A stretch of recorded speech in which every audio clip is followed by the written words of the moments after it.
박범계 법무부 장관의 한명숙 전 총리 구하기가 정말 눈물겨울 정도입니다.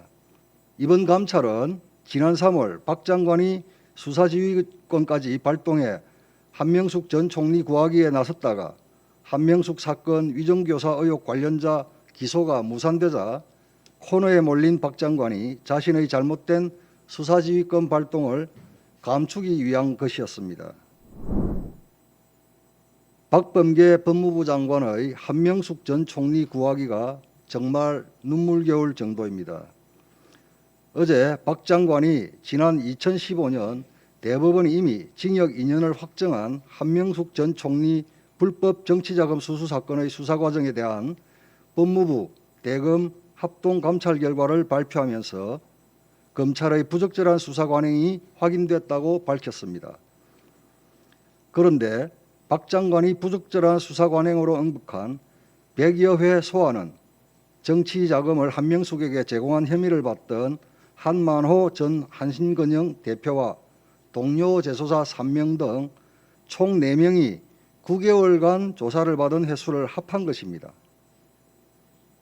이번 감찰은 지난 3월 박 장관이 수사지휘권까지 발동해 한명숙 전 총리 구하기에 나섰다가 한명숙 사건 위정교사 의혹 관련자 기소가 무산되자 코너에 몰린 박 장관이 자신의 잘못된 수사지휘권 발동을 감추기 위한 것이었습니다.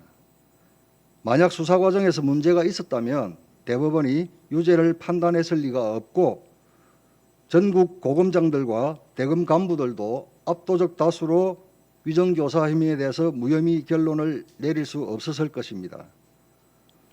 한명숙 전 총리 구하기를 위해 박범계 법무부 장관이 앞장서 사법체계를 부정하고 있습니다. 이날 법무부가 내놓은 형사사건 공개금지 규정 강화 대책의 근거도 객관적 사실이 아닌 추정에 의한 것입니다. 김학의 전 차관 불법 출금 2,937건, 라임 사건 1,854건, 월성 원전 사건 1,653건 등 주요 사건의 언론 보도 건수를 제시하며 검찰이 수사 정보를 흘렸다고 단정하였습니다.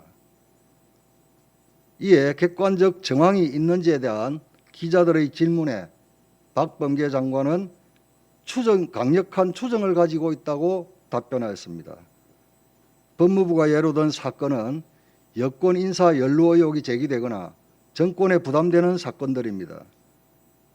국민적 관심이 높아 보도가 많이 된 사건을 수사정보 유출로 둔갑시킨 것입니다.